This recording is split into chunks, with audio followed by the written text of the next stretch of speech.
ଜଗନ୍ନାଥ ପିଲାମାନେ।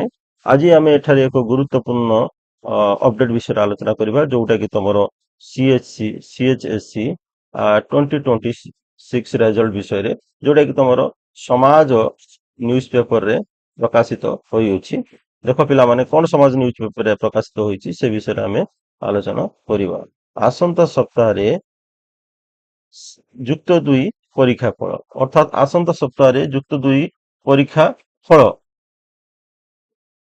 ଉଚ୍চ ମାଧ୍ୟମିକ ଶିକ୍ଷା ପରିଷଦ CHSC ଦ୍ୱାରା ପରିଚାଳିତ ଯୁକ୍ତ 2 ପରୀକ୍ଷା ଫଳ ଆସନ୍ତା ସପ୍ତାହରେ ପ୍ରକାଶ ପାଇବ।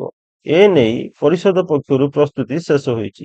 ବିଧିବଦ୍ଧ ଭାବେ ତାରିଖ ଘୋଷଣା ହୋଇନଥିଲେ ମଧ୍ୟ ଚଳିତ ମାସ ତୃତୀୟ ସପ୍ତାହରେ ପରୀକ୍ଷା ଫଳ ପ୍ରକାଶ ପାଇବ।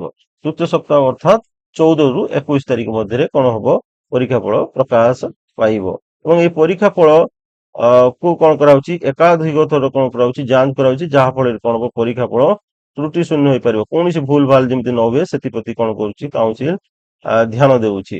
ଏବଂ ଏବର୍ଷ ବିଗତ ବର୍ଷ ମାନଙ୍କ ପରି ମଧ୍ୟ କଣ ହବ ନା, ଚଳିତ ବର୍ଷ କଳା, ବିଜ୍ଞାନ, ବାଣିଜ୍ୟ, ଧନ୍ଦାମୂଳକ ପାଠ୍ୟକ୍ରମ ସମେତ ଦୂର ନିରନ୍ତର ଶିକ୍ଷା ଗୋଟିଏ ଦିନରେ ପ୍ରକାଶ ପାଇବ। ଅର୍ଥାତ୍ ତମର ଆର୍ଟ, ସାଇନ୍ସ, କମର୍ସ, ତା ସହିତ ଭୋକେଶନାଲ ଏଜୁକେସନ ଏବଂ ଯୋଉମାନେ ଡିଷ୍ଟାନ୍ସ ରେ କରୁଛନ୍ତି ସେମାନଙ୍କ ପରୀକ୍ଷା ଫଳ ମଧ୍ୟ ଏକ ସାଙ୍ଗରେ ପ୍ରକାଶ ପାଇବ।